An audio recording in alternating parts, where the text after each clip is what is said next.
Ranking the best Ultimate Alumni cards in College Football 25. And we are back here with another promo reveal. Today we got part 3 of the Ultimate Alumni promo. Now before we get into the video, I do want to talk about our sponsor, MMOEXP. If you want these cards we go over in the video, instead of getting scammed by these trash packs, make sure to head over to the description and use code DILLA checkout to buy coins instead. And right before we get into the new cards, I want to talk about the old tier list real quick as well. So I would probably say Garrett Green is going to get bumped down into good. Mariota's kind of like that next tier. Besides that, I still really do like the defensive tackles. Best at position wise, Ramsey's cutting it a little bit close, but he'd still be my CB3 at this point. Roquan is going to be someone that drops for me as well because they actually changed this card from when we looked at him. So when we looked at him, he had 80 zone. For some reason, they dropped him below that 80 threshold. Pretty weird of them to do, I can't lie. And besides that, Myles Garrett's still a beast. Mike Evans is still my wide receiver 2 currently before we get into the new cards. And now I'm also going to drop down Cameron and also Donovan McMillan right here into mid, and then Andrew Makuba into this trash tier because of some cards we're going to cover today. Now we are going to get it started right here with the 80 overalls. The first one we got is left guard Andre Carrick right here. Now there's something interesting I do want to talk about these offensive linemen, but this card has 80 pass block power, 79 pass block finesse, 73 run block. Again, those are the ratings that matter for offensive linemen. Pass block power going to go up against that defender's power move rating, pass block finesse going to go up against the finesse moves, and run block going to go up against that block shed. Something I've been kind of testing out a little bit more pocket style of quarterbacks is putting that, I believe it's quick drop, might be quick jump on the offensive lineman. It's 1 AP. I think it does a decent job for a lot of these blitz heavy looks like 6-1 mid blitz you might be playing a lot. Is it like the greatest thing ever? No, but just wanted to let y'all know, been messing around a little bit with that. I would say this card though, just given his stats, I don't really think he's that great. I'm gonna go ahead and put him in the trash tier. Now after that, we got 80 overall Holden Stays right here, and I just find it a little bit weird that this week, okay, stories of the week this week, we got some crazy budget beasts, and now it's like they're going backwards on that, if that makes sense. Like imagine if these 80s had like 83 speed, like 80 route running, you know, like they could be really good. But Holden Stays 79 speed, 80 short route running. It's not like he has this crazy run block rating either to make up for his low speed. He's considered a pass catching tight end. I wouldn't really consider him a run blocker either. For me, there's just really no point. I'm also going to put him in the trash tier as well. And now after that, we get a pass coverage linebacker right here. We get Eugene Asante from Auburn, and he has 80 speed, which this is kind of weird, okay? 80 speed, the block shed is lower, but actually decent pass rush, 79 power moves, 80 finesse moves, 79 play rec. We can't see the zone coverage rating on him. Okay, hybrid type of player. I have to guess, of course, because again,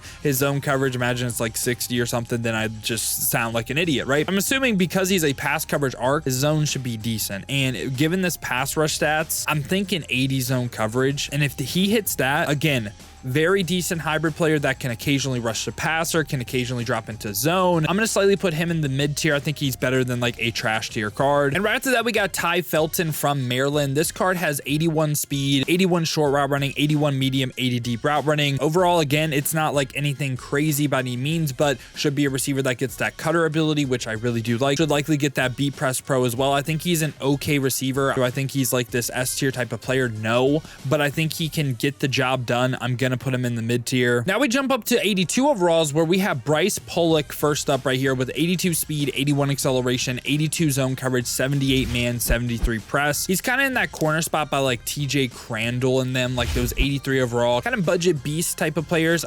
Should get that ball hawk ability. Zone coverage player, wouldn't recommend running press man with them, of course. And for me, Bryce Pollock, I could see him good or mid. I think the lower man is what really hurts him in my opinion. Yeah, I'd put him in the mid tier. Now, Andre Jordan is also someone that's really interesting. So they messed up his abilities. If you missed my cornerback tier list, didn't get the ball hawk because his abilities are like glitched, very weird. He gets like D-line abilities, but this is someone that, again, you don't have to run abilities on every single piece in the secondary. Right after that, we get Renato Brown right here from Louisville, right guard, and he has lower pass block, but that rating really doesn't matter to me. 82 pass block power, 79 pass block finesse, 80 run block. I'm looking for 80s across the board for pass block power, pass block finesse, and run block. This isn't like a terrible card by any means. Again, I think he's a pretty solid guard in the game. Decent for his overall. Gonna put him in the mid tier. Now, this is an interesting card right here. If you missed my offensive line video, this is kind of like a budgety version of Mason Tharp. And why I say that, right? Not a pass catcher. 75 speed, that's not really too great, but 76 run block.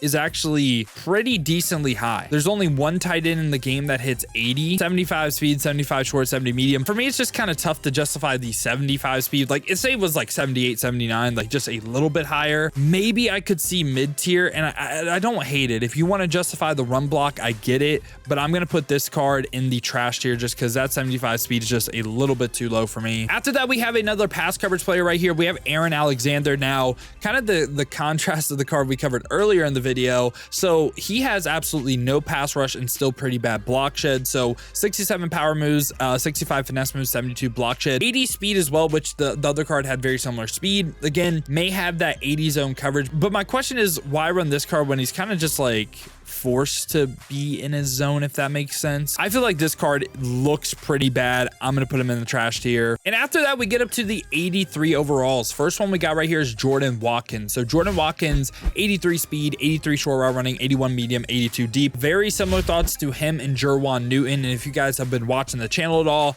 love me some Jerwan Newton. I think this card right here is going to be a budget beast. And again, receivers I recommend, Jerwan Newton and also now Jordan Watkins. He's for sure going in this good tier for me. Think he's going to be a budget beast. Also Eugene Wilson, really good receiver as well. I like a trio of Jerwan Newton, Jordan Watkins, and Eugene Wilson. And after that, we get Zion Childress right here with 83 speed, 82 acceleration, has 83 zone coverage this time, doesn't hit 80 for man, but 83 play rec.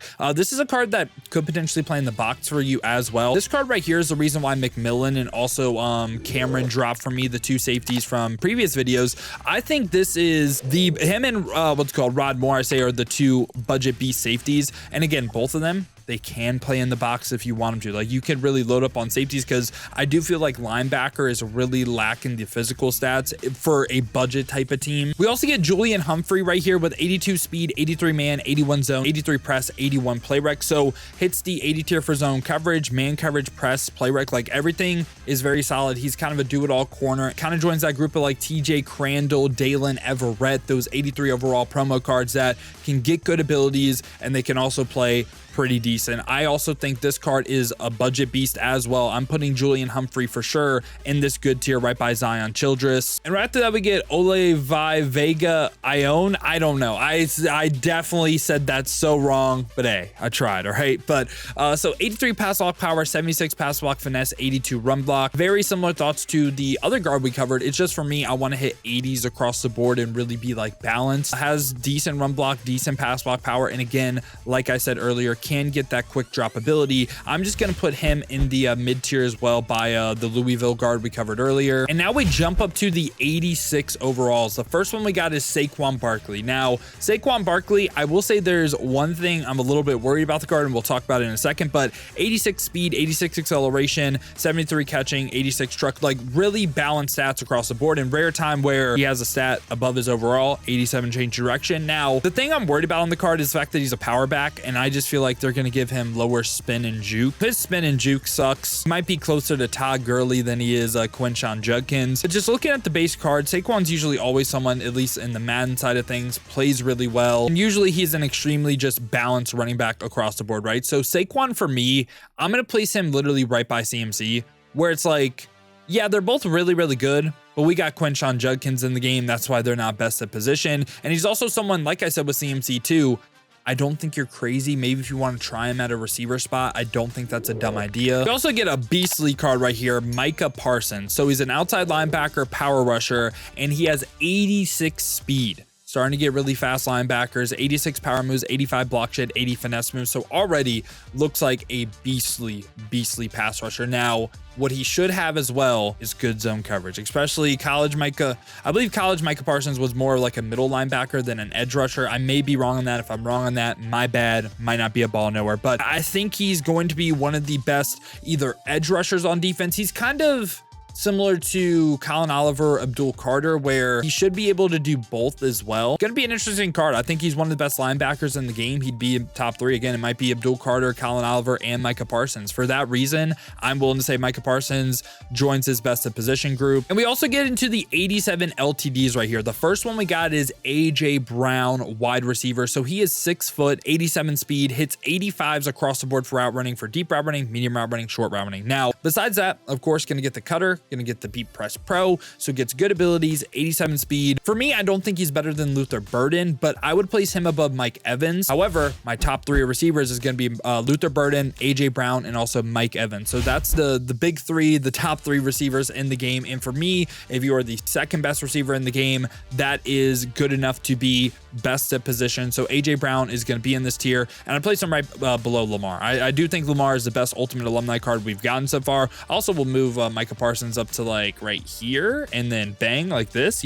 Yep, that's how what we're thinking. And then after that, we get Sauce. This Sauce card is absolutely amazing. This is not like a diss at Sauce. Can we please just get a regular champion corner though? Can we not make it an LTD, man? I beg. I just want a good cheap corner, man, that can play at like the top level, because this is another card that's going to be really expensive in my opinion. But he's 6'3", 195, so has a good height, and he can play man and zone. 87 speed, 87 zone, 86 man, 86 play rec, has 84 press as well, 87 acceleration. So whether you want to run press man or you want to run zone, he can do it all. I think this is going to be a card that's going to join Will Johnson in the S tier corner. For me, again, I think he's going to be an actual difference maker on defense. So he might be even like, you might say, look, we don't have too many difference makers on defense. I think it's Will Johnson and maybe that free safety Caleb Downs, but this is going to be a beastly card. Maybe you want to drop down Jalen Ramsey into great, but again, he's my CB3 right now. He's going to be someone that I think gets replaced, and I don't think he's worth his price. Yeah, boys,